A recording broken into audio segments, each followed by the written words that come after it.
Three SEC teams remain in the college football playoff. We will be discussing what we saw in the first round of the college football playoff. Time to get our squad together. You're talking ball with the SEC squad.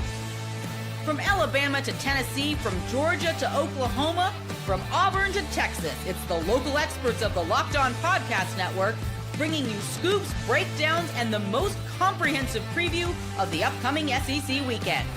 It's the SEC squad, and we have a seat for you. Hurt feelings and thin skin are prohibited.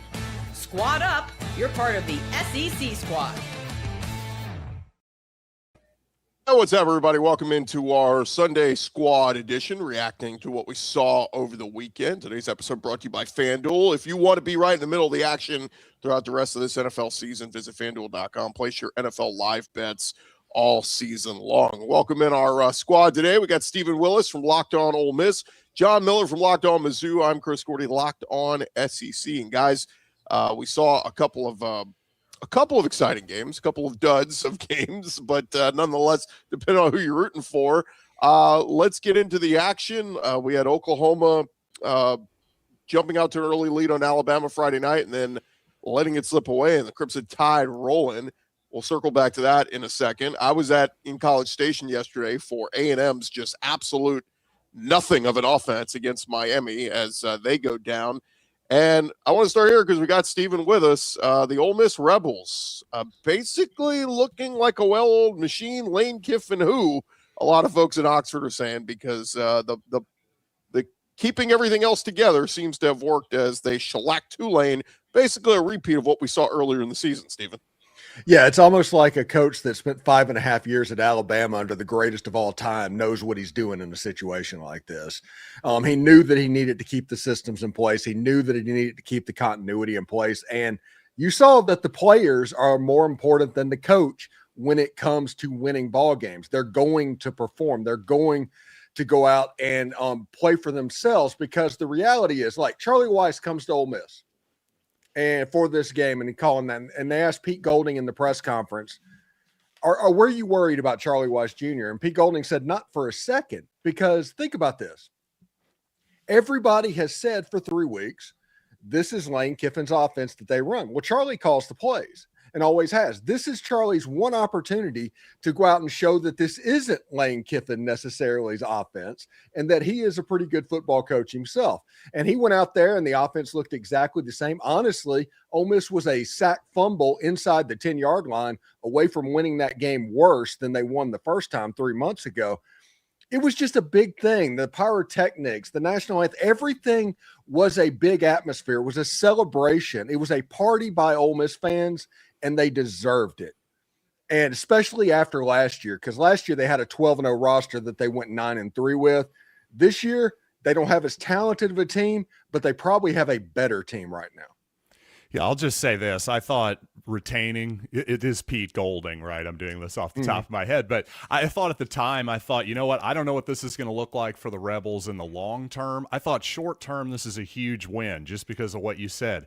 Continuity. Here's a guy who's smart enough to know we're on a playoff run here. Let's just keep the train on the tracks. And promoting somebody within at that moment, to me, that was the only move, especially a defensive coordinator. Obviously, retaining Charlie Weis Jr., too, a huge deal, like you mentioned, and how hilarious that sort of viral video of the Ole Miss fans at the on the tarmac cursing at Charlie. Boy, that aged well, didn't it? I loved all the sleuths out there. But anyway, I thought that was completely accurate. And one thing I noticed, too, and maybe underestimated a little bit coming into this, when it comes to Ole Miss against Tulane, that type of matchup, we talk about the grind of the SEC each and every week. Just having a couple weeks off there of rest, I thought it made a big deal there for Ole Miss. Yeah, it was one of those things, like whenever you play these G5 teams in the playoffs, and yes, a G5 team can win in a bowl game, they can win in the regular season and all this, but that is usually when the playoff level team underestimates the G5 just a little bit. Once you get to the playoffs, you don't need motivation. You're not going to overlook your opponent. And I think that's the reason, like, Oregon just jumped out on James Madison in their playoff game. Ole Miss did the same. They scored a touchdown in 59 seconds on their first drive. And it's just one of those things that you're not going to slip up and beat a Power 5 team or a Power 4 team. You're going to have to legitimately do it because you're not going to be overlooked. One of the all-time great backdoor covers in history by James Madison yesterday. Could you believe that? I was like, they covered the spread after all that? Unbelievable. If you think this is rigged, I can see why after that type of result. Yeah, to play devil's advocate, and look, I don't want to take anything away from Ole Miss. If the people I talked to who were there said it was a party in the Grove, I mean, it was awesome. It was just the excitement of, look, we're going to be okay. You know, we lost the coach that helped kind of build this thing, but look, can this sustain without him?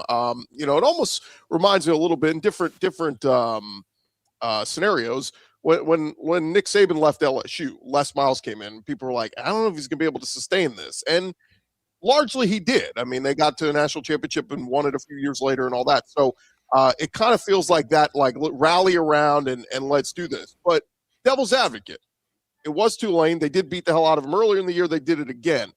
Mm-hmm. How will this team look against Georgia right now, Stephen? Well, against the Georgia Bulldogs, Ole Miss was really 1 4th and 2 stop in the fourth quarter away from beating Georgia in that game in Athens. And that did not play well. This game is going to be in the Sugar Bowl. There's going to be 30 to 40,000 Ole Miss fans in there. There's a chance that Ole Miss is going to be wearing the white jerseys and being the home team in that game.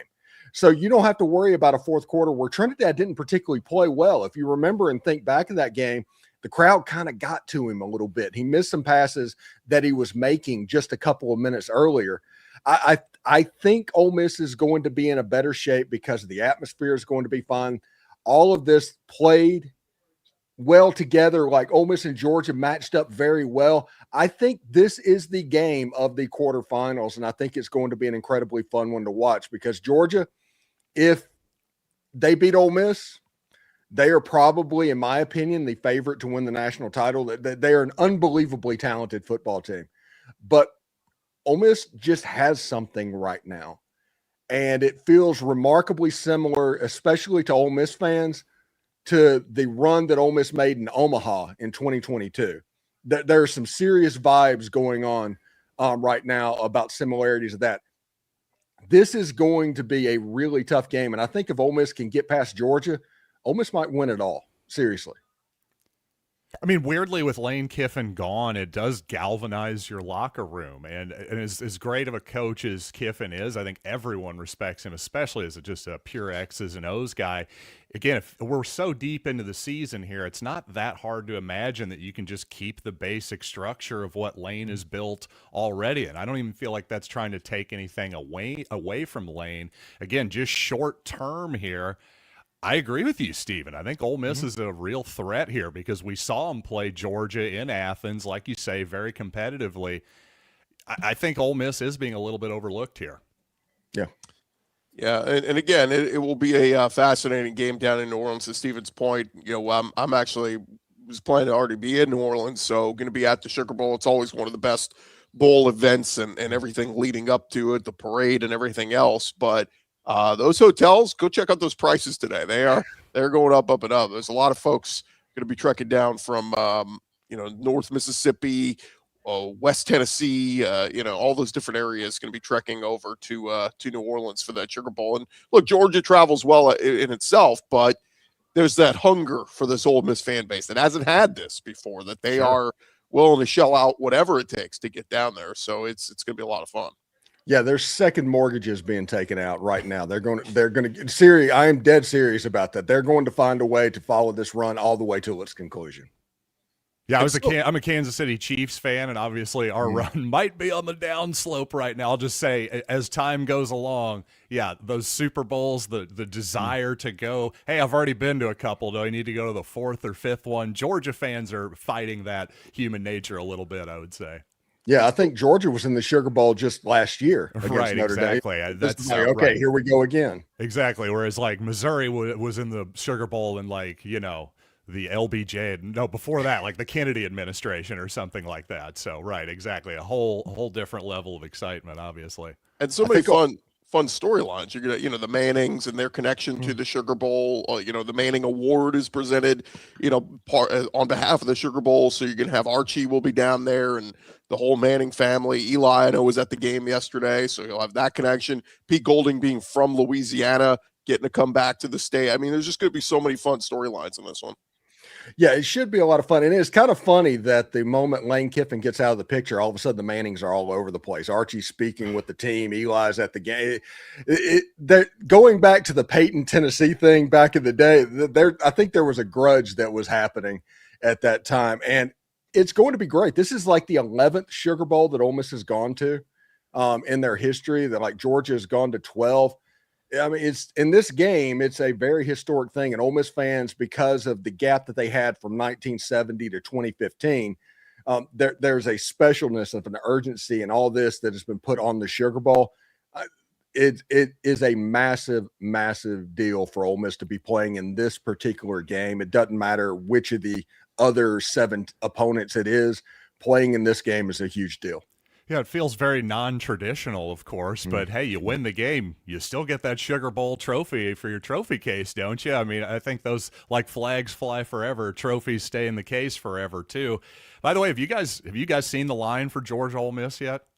Yes, I think Georgia's favored by 6.5 or something like that, according to now FanDuel. Up to 7.5 over at Nice. FanDuel. I have to Go say that up. surprises me. That really surprises me, Steven. Over a touchdown, I think that's a little high. I got to be honest with you.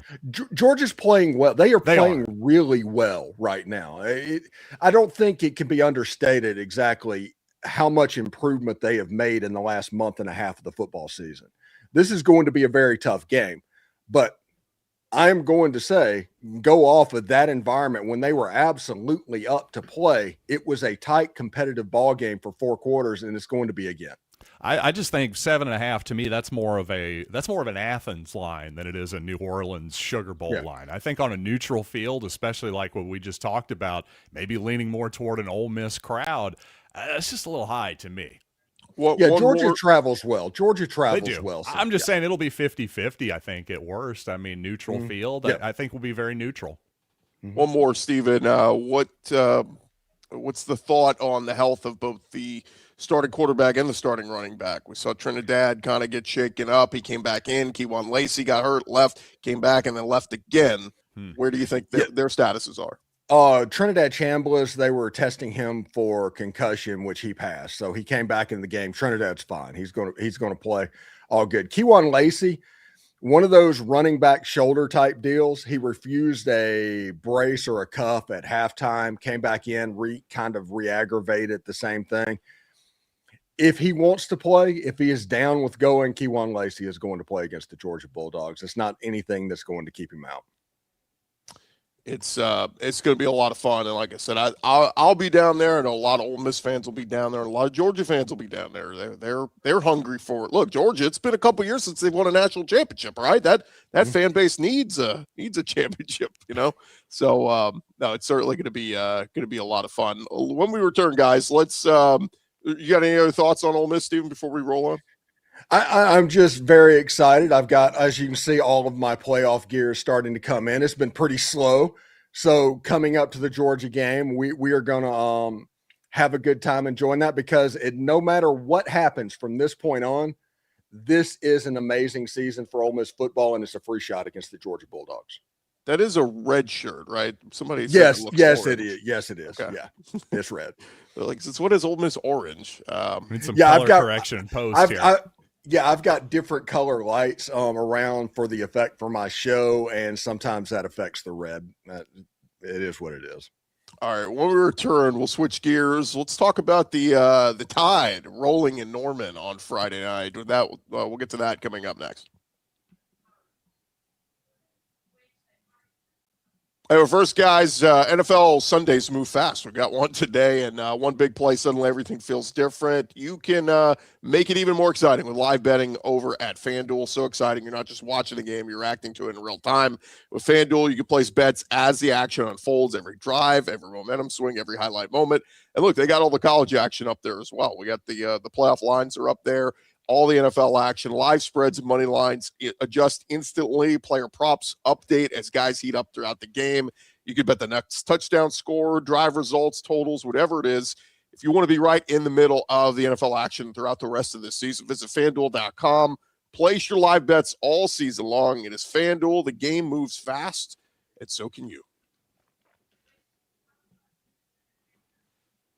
All right, guys, let's get into Friday night's playoff game. Talk about overreaction, Jackson. Man, we're watching Oklahoma move the ball up and down the field on Alabama.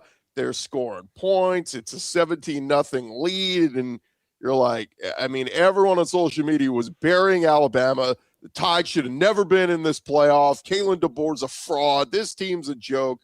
And suddenly a couple of things happen. A blocked punt here, a pick six there. Bama's back into it, and they never look back as the Tide rolled 34-24. I was pretty shocked, guys, because I thought that home field advantage, that crowd rocking, sold-out crowd, like I just thought, I don't see how Alabama wins. They've been playing so inconsistently the past few weeks, but my gosh, was that a big win for the Tide. I think Oklahoma would be playing Indiana right now. If there was a play in the second quarter of the game, Oklahoma was up 17-0. There was a 3rd and 2. John Mateer broke out of the pocket. He could have ran for 25 yards. It was completely open. He tried a deep shot that was dropped by a running back on the 15-yard line, and everything turned. I think the next play was the dropped punt. The next series was the pick six.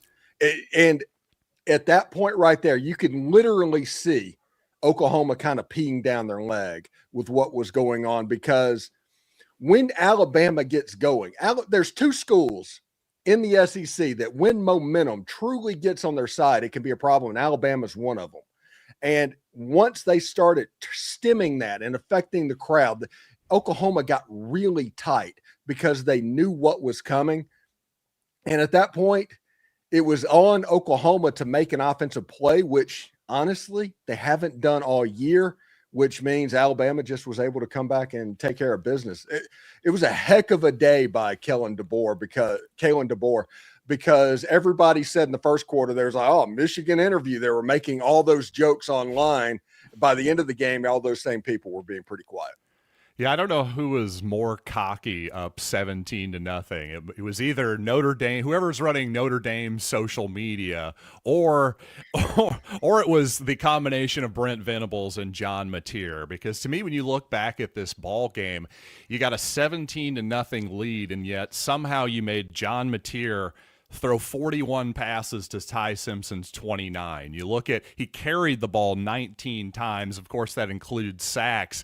Just to me, you're putting it all on this guy's hands, on his shoulders a little bit. A guy who has been injured, a guy who refuses to take the easy play sometimes, as Steven points out, at the trying to always get the big chunk play, doesn't really know how to manage the game, apparently. I just think Oklahoma kind of mismanaged the lead in the game a little bit. Now, obviously, hey, the dropped punt, I mean, there's nothing the coaching staff can do about that brain malfunction there. But the pick six, I mean, John Williams and Jay Smith, our Sooners guys, pointed out that that's a play that's an exact kind of pass that John Mateer has been trying to throw for a pick six all year. How about this? You just saw your punter drop the ball, maybe hand the ball off a couple times. I know the analytics people don't ever like to turn around and run the ball anymore, but I'm telling you, there's a reason that the teams that win could run the football.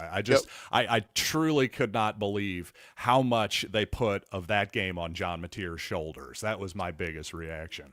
A few plays, to Steven's point. Yeah. So Bama it was 17-0. Bama finally responded. They put together a drive. They go down, they get to the Oklahoma goal line, and it's 4th and 2 at the 10. And rather than take the field goal, Kalen DeBoer says, let's go for this. It works out. Lottie Brooks catches the touchdown. It's 17-7. Ole Miss or Oklahoma, to what he said, was what, 3rd and 3 at midfield, basically. And John Mateer rolls out, nothing but green space in front of him.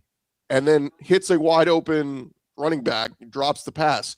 If they score there, that's what, 17 24-7. 24-7. Right. Yeah, it would be 24-7. And I don't see how Bama comes back from that.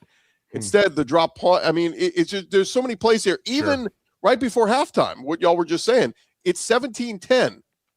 If Oklahoma is not bold and trying to get points, if they just keep it on the ground, at worst, you go into halftime with a 7-point lead. So there was just so many things that had to happen for Bama to get back in this, and they all happened.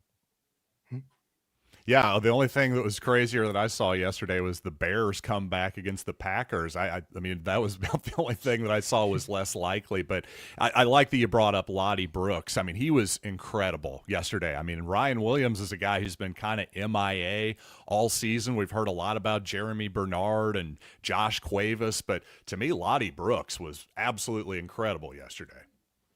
Yeah, I think this is a good matchup also moving into the next round. I think Bama versus Indiana is probably a better matchup than Bama versus Oklahoma would have been. An early thought on the Alabama-Indiana matchup. Yeah, I think Alabama matches up defensively. They're going to give Indiana's offense a lot of trouble. And defensively, they really have a high ceiling, even though that they can be gotten by a running quarterback from time to time. And sometimes some things can look a little bit weird. They can be really, really good. They might have the highest ceiling in the entire league if they can eliminate the explosives. I think the emergence of Brooks and just, again, the rest element, something that I think I underestimated a little bit, just essentially having a week or two off, even if you're Bama. They had to play the SEC title game, of course, but I know Ty Simpson had been banged up a little bit. I just think maybe Alabama can get a little bit back more toward what they look like, the best version of themselves in the middle of the season versus a team that looked a little bit worn out and lifeless in Atlanta for sure. Mm-hmm. But like you said, I think I still have to favor Indiana, though. I mean, they've proven it all year. They won the Big Ten. I just don't know what more they have to do to not be a significant favorite here. And, well, they're 6.5-point favorites over at FanDuel right now. That seems fair to me. It really does. That's where Fowler and Herbstreit's going to be at the Rose Bowl, right? I would assume so. Yeah. And look, I questioned Indiana last year. They didn't play anybody last year, and did they deserve to get in? This year, the win at Oregon was, I mean, Oregon doesn't lose games at home. So that was a monster feather in the cap. Give them the win over Illinois, right? Illinois was ranked in the top 10 when they beat them early in the year, just steamrolled them like 63-10. Mm. And then the Big Ten title game. I mean, I would say legit, really good Ohio State team. And you held them to just 10 points with Jeremiah Smith and Julian Sain and all that. So I think Indiana is going to be up for the test. But I was listening to satellite radio this morning, and Dari Noka said this about Alabama. He goes, they're this enigma team. They got all the talent in the world. If they put it all together, Alabama can win the national championship. They can also go out there and lay a big fat dud, get sacked 8 times, and lose a crooked number in Indiana. Like, that's what this Alabama team is this year. It's like, who's going to show up? Yeah. I will say this about Indiana, too, and I think this has almost been forgotten, certainly not in Bloomington, but one of their biggest pass rushers, Stephen Daly, injured himself in the celebration in the Big Ten title game. He's going to be out for the rest of the season. I mean, this could be a potentially huge deal in that game, something I don't hear a ton of people talking about, but pass rushers don't exactly grow on trees, and that's one of the biggest differences with Indiana this season versus last year is how much better they are up front on that defensive line. So that's definitely something I'm looking at. There's a comment in there saying I look like Billy Bob Thornton. That's not true. I might sound like him, but I don't look like him. You've got way better hair. Yeah. Steven's really into oil, too, much like him. All right, gents, when we return, we will get into the other game, the game I was at yesterday. It turned out to be just an offensive debacle. We'll discuss that coming up next on the reaction edition to the first round of the playoffs.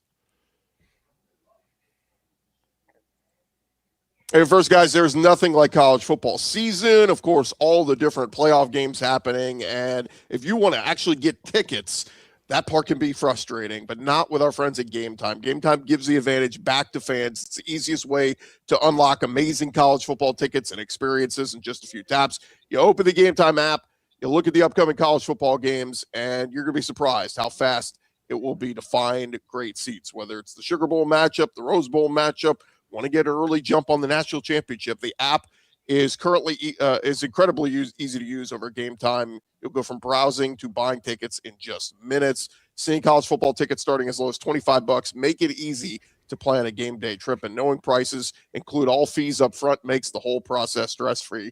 Go take the guesswork out of buying college football tickets at Gametime. Download the Gametime app, create an account, use our code LOCKEDONCollege, get $20 off your first purchase. Terms apply. Again, that's Locked On College for $20 off. Download the Gametime app today.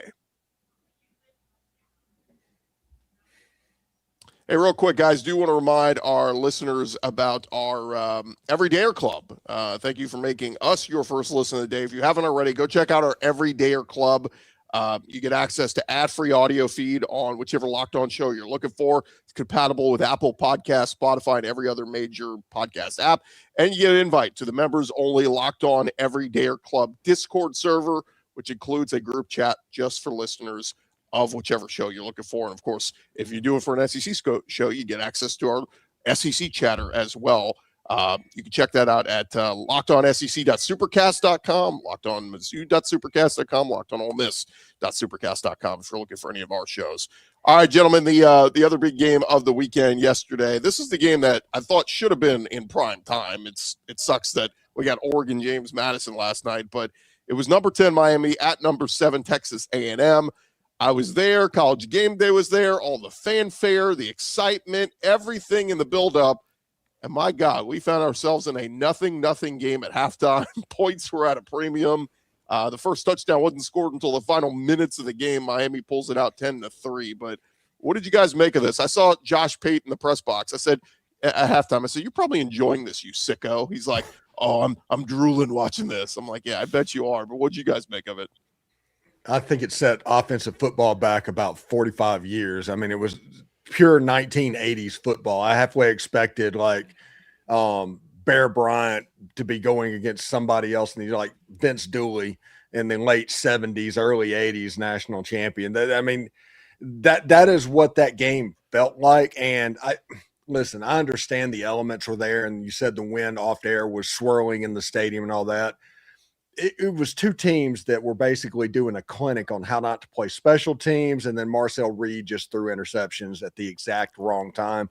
I do have a feeling that SEC Shorts, when they put out their video, they're going to play up the battered Aggie thing that they've been doing the last couple of weeks, because that absolutely showed out. Because you have to wonder if Colin Klein was just distracted by Kansas State and all of that with the way that offense performed. And I don't know if it was all on the players. It could have been game plan, but Miami defensively, they are legit. They're going to be a problem. They have the athletes to match up with an Ohio State. That game could be a lot of fun too.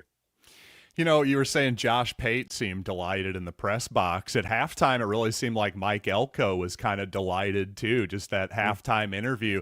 I think he kind of liked where his team was and thought, hey, we're just going to grind this thing out and win it. And I guess they would have if Marcel Reed hadn't thrown that terrible interception and in the red zone there at the end, and of course had some other poor moments. But you do have to give credit. I mean, these are two very good defenses. Texas A&M was known more for its offense this season, but statistically a very good defense as well. And it just seemed like Mike Elko, time and time again, was drawing up really good blitz schemes and attacking that Miami protection. And then yet, ironically, it was going the other way against Texas A&M, and it just didn't feel like they had any adjustment. It felt like every time they were trying to block 5-on-5 or 5-on-6, and Reed just simply was not able to get the ball out quickly enough.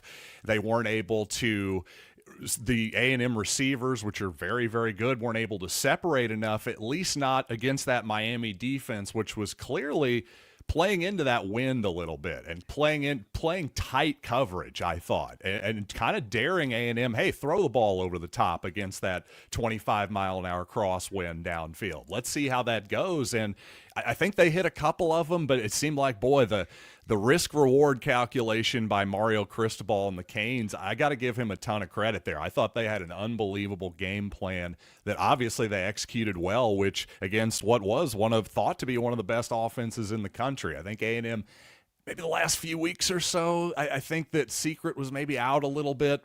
There wasn't quite as good a performance, but still, Miami took the game from them, I thought, defensively. Yeah, one thing that's interesting, I forget the analyst that was on, I think it was ESPN earlier in the week, he said that hey, Miami has the athletes on defense to match up with these Texas A&M wide receivers.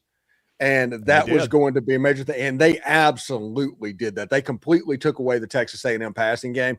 Le'Veon Moss coming back wasn't enough for them to get anything going.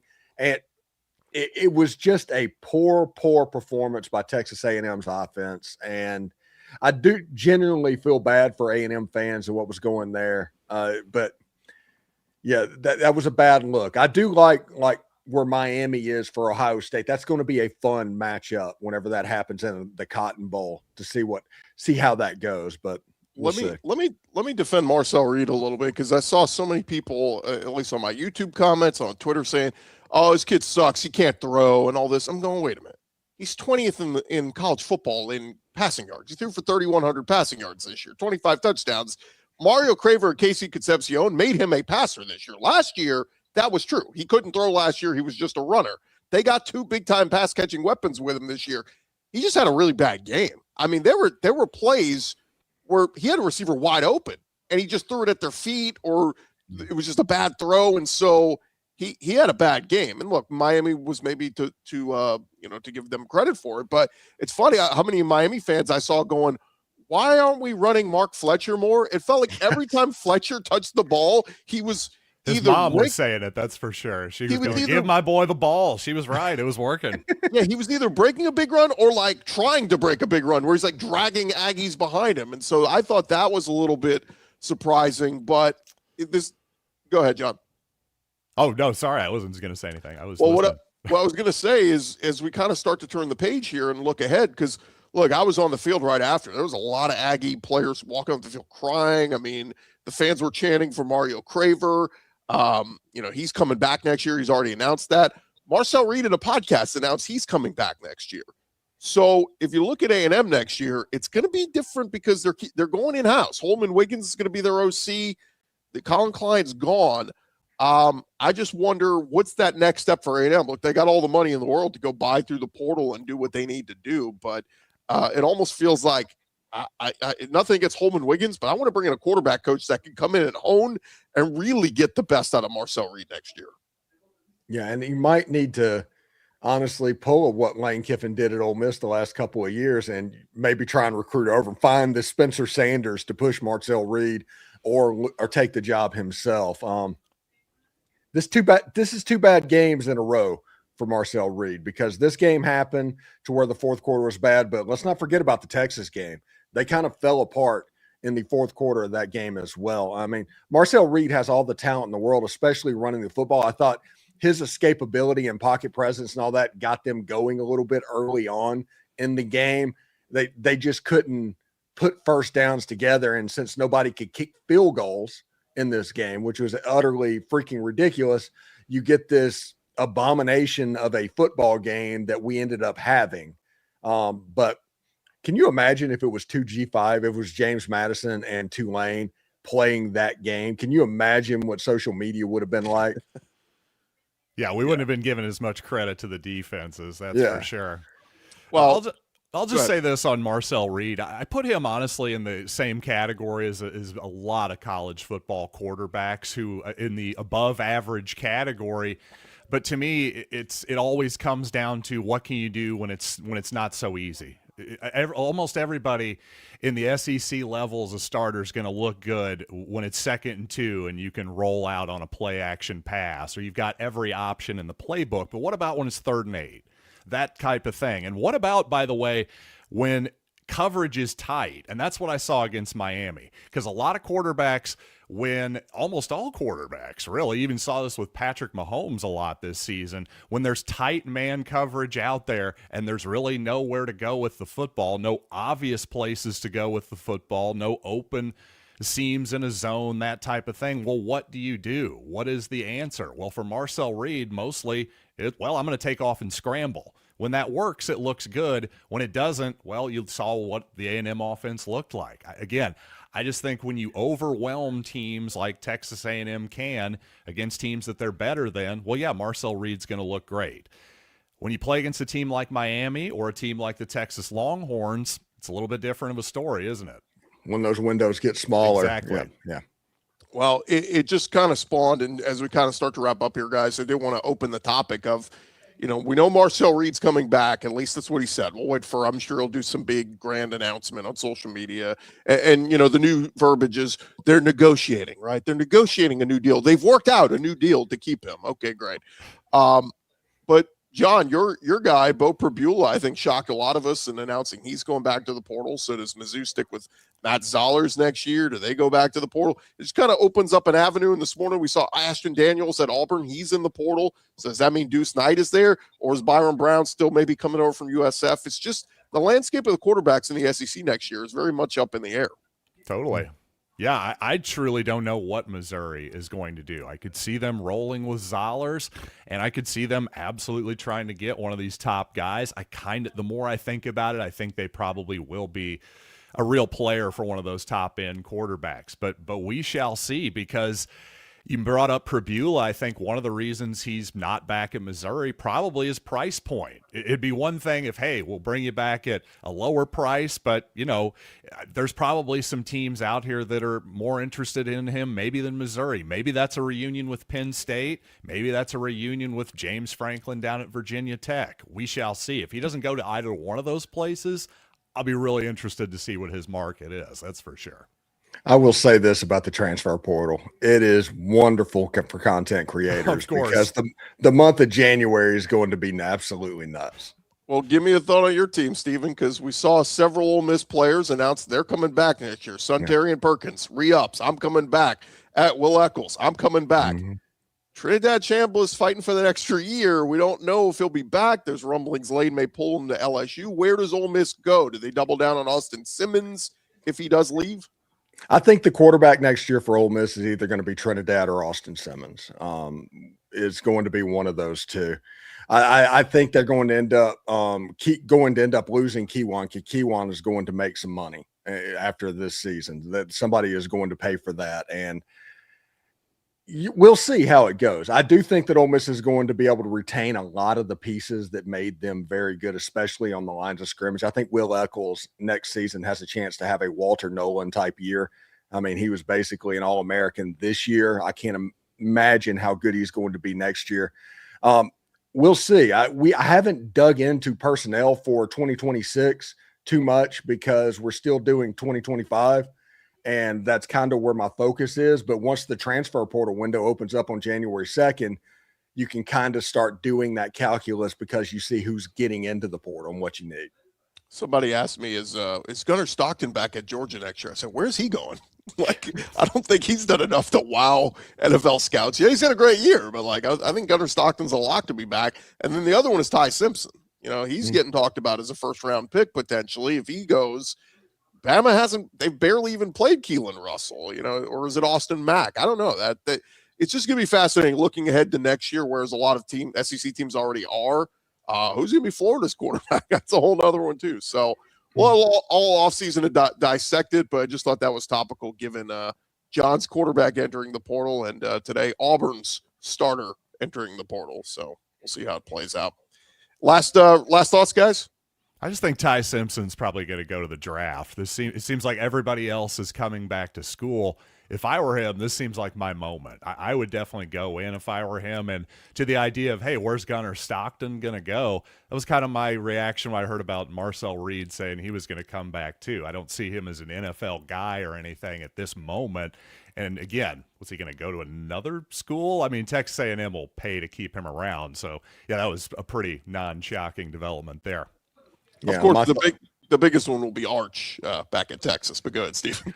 Yeah, my thing is Georgia fans, Alabama fans, Ole Miss fans, thank Santa for what's going to be an incredibly Merry Christmas heading up to New Year's Day and all of that in the college football playoff. And then we get more tricks and more treats doing a Halloween metaphor with Christmas with the transfer portal opening up the next day. So this is probably becoming my favorite time of year. It used to be the first week of March Madness. It is kind of becoming this period. It will never happen. But could you imagine a world where Lane Kiffin steals Arch over to LSU? And I mean, like, if I could write that story, I'd love to see that one. Just the effect of the college football world losing their collective minds. Texas would lose their minds. I mean, it would be insanity. Yeah, after seeing how the Manning family is reacting to this whole situation, right. Yeah, that might be the least possible thing to happen. It'd be funny though. Arch goes there. They go to Oxford, and Archie and everybody's wearing Ole Miss gear, and they're like booing Arch. Hey, Ole Miss plays at Texas next season, so you're going to. What is everybody going to wear? Cooper. I know he respects his son. He's a huge Texas fan because of Arch. I also know he's a pretty big Ole Miss guy. So I imagine that he's probably wearing an Ole Miss T-shirt under whatever Texas outfit he's wearing in the stadium that day. That is going to do it, guys. Thank you guys for tuning into today's show. Make sure to subscribe and follow whatever your favorite SEC show is. Locked on SEC, Locked on Mizzou, Locked on Ole Miss, or any of our shows. And hey, if you need a last-minute holiday gift or someone keeps asking you what you want, make it easy. Ask for the Everydayer Club. Ad-free episodes of this show, exclusive Discord server access where you can chat with all of our hosts, and subscriptions can be gifted over there at whichever show is, lockedonsec.supercast.com, lockedonmizzou.supercast.com, and so on and so forth. That's going to do it. We'll talk to you guys throughout this week right here for an all-new edition of our SEC Squad show.